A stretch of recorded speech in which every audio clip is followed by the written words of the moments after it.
for the first time, which I'm enjoying very much. My presentation is going to be divided in two parts. So this message is for Harriet, since she does good drawings. My first part is about history. Second part is about future. So I could encourage Harriet to look much more for the future rather than the history. So I want to give you my view on an industry which is what I call the mobile value-added services on top of the telcos. So what we do, or the industry I'm interested in, is all the services that we give on top of the networks, of the mobile networks. That industry in itself is very interesting, but when you look at the telcos, P&L, I don't think even shows up, because in terms of revenue, it's pretty small. But it's pretty fancy, and startups are making some money on it. So let me tell you what I think this industry is today, or at least my view what it is. I think different to the PC internet, this small industry is fully controlled by the mobile operators. We fully depend on them, on their networks for the delivery of the service. I think there was a first wave of services back in 1999, worldwide, some countries sooner than others. I think Finland and Scandinavia overall was kind of the first to embrace all this, even in 1994, 1995. Ever since, everything has been kind of extended. And it's been popularized by the ringtones. So ringtones has kind of been the killer application here. Payment system, business model, which is extremely important always to sustain the industry, right now mainly depends on what is called SMS premium or WAP premium, which is a system that is being instituted by the telcos as well. There's no player with a market cap in this industry, pretty big, with few exceptions. But there's thousands of small players worldwide. From what I gather, in the small countries like Spain, we have dozens of startups almost on a monthly basis.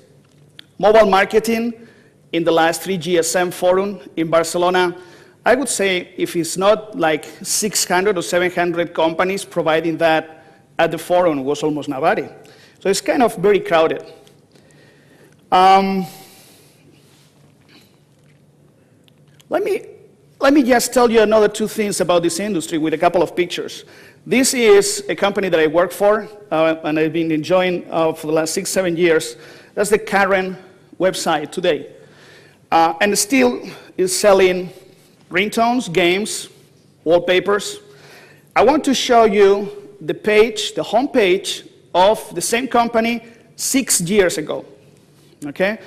So I want to just leave for you what is the level of innovation that happens in this industry.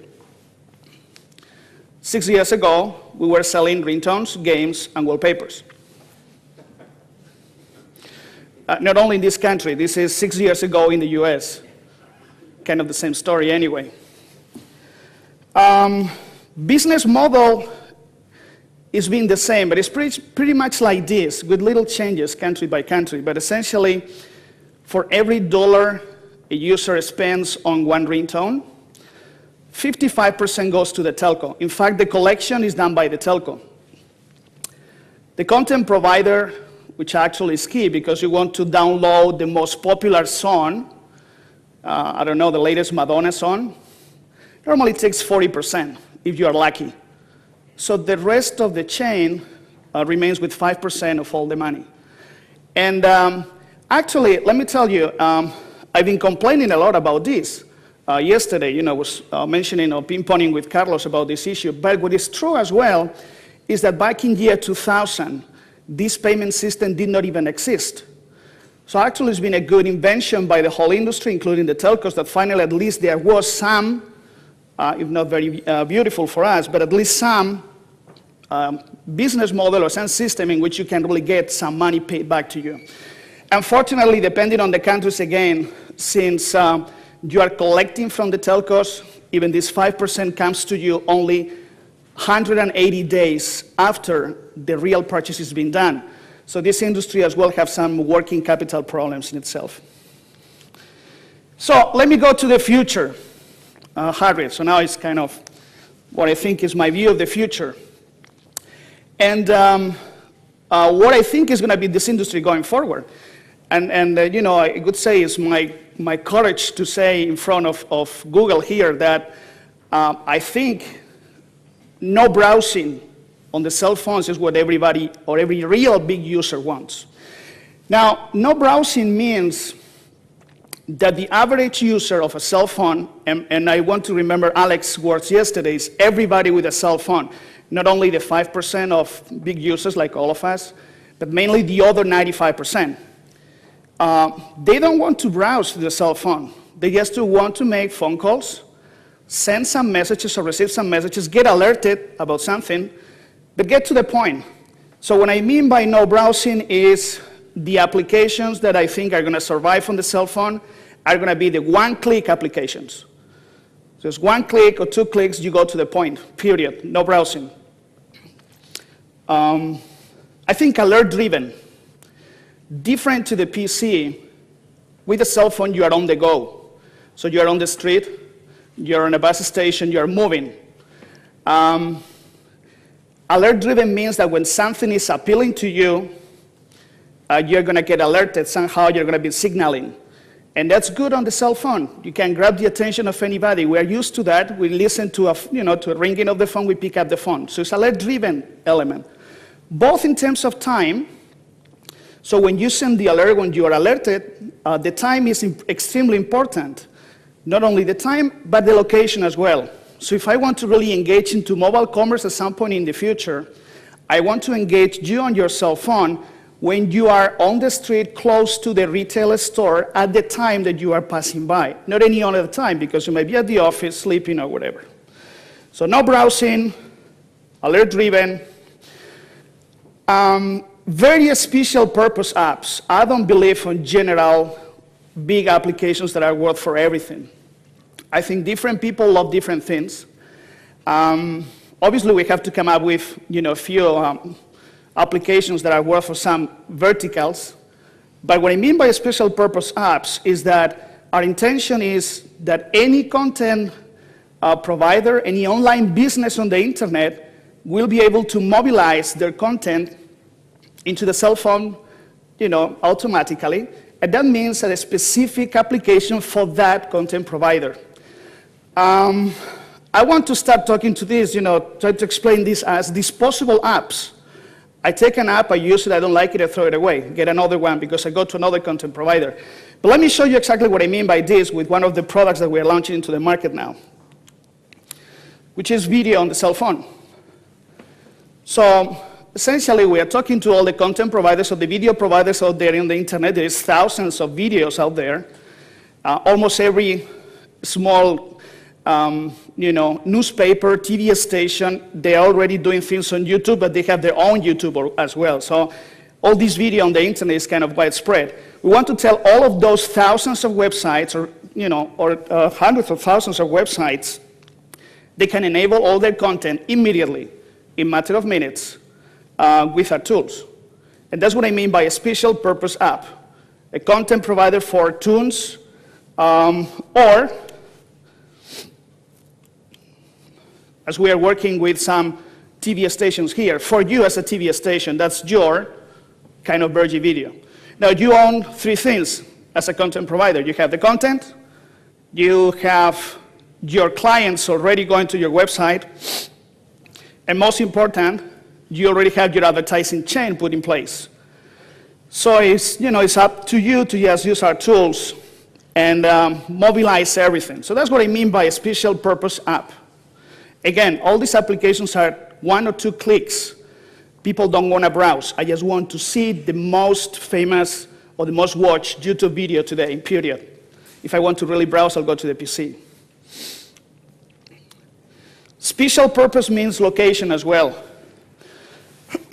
Now, in terms of location, I want to be very straight on this. I don't really believe in location as a wild thing. I think location makes sense as long as it's hooked up with entertainment.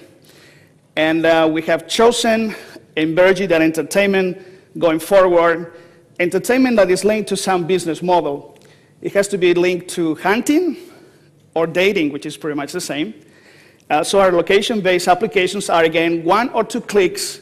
Let me know And the profile I'm looking for is nearby, period. So it's kind of tonight's dating, so to speak.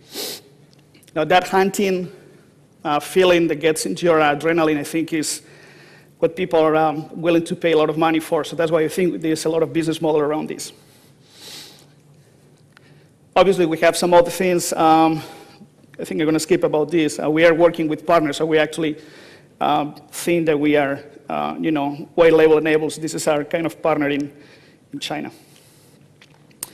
So what's the business model for all this? Because at the end of the day, it's a good idea, I think, or at least that's what my investors think. I convinced them to put some money in my startup. But is there any business model beyond the one that I showed you before? There's nothing now, honestly speaking. But I wish there were two things, and that's what we're working on. First one is, ideally, if we are white label companies, ideally this industry should be able to get into some sort of Salesforce.com type of service fee on the web or online businesses. So that's one of our ideas, still to be proved. And secondly, let's get out of the SMS premium as much as we can, or at least try to get some alternatives to that. Let's go to PayPal type of services, and let's go to mobile advertising. Now, mobile advertising is not only putting advertising on the cell phone, and we have made a lot of investment in the company here to make sure that all the companies that we mobilize have different ways of making money through mobile advertising. We know this is going to take some time, but I want to just drive your attention to number 6. I think with a cell phone, we can do so many new things that couldn't be done on the internet, and I think that's worth exploring. So let me just focus on number 6, and I'll end my presentation here. The number 6, essentially, which is interactive mobile TV ads, is what is already happening, at least as far as I know, in most of the European countries. People watch advertisement on TV, programs on TV, and they interact with the TV programs through the cell phone. That's essentially has been the voting for Big Brother or American Idol. Now, can we do that everything on the cell phone? And if that's possible, is this really a business model? And essentially what I mean is this thing here. Again, through the cell phone, one-click application, you can get your video, or you can get into an online program. And on the button on the online program, you can see that on the button of the last screen, there's room for interaction between the TV show and the user. So what we want to do is a lot of cold TV type of interactivity that's already working between TV and cell phone separately, and we want to put those together into the cell phone. That's what I think is future views of how mobile advertising can go to. And as a summary, what I wish it could happen in the next few years for this particular industry, obviously a prerequisite that has been mentioned in this forum several times, very cheap IP access, wireless IP access. One-click access to all the services that I want, no matter which they are, but it's one click. And more important as well, a huge variety of application providers and a huge variety of services as I really find on the internet today. And that's kind of my view for the future. Hopefully that becomes true. Thank you very much.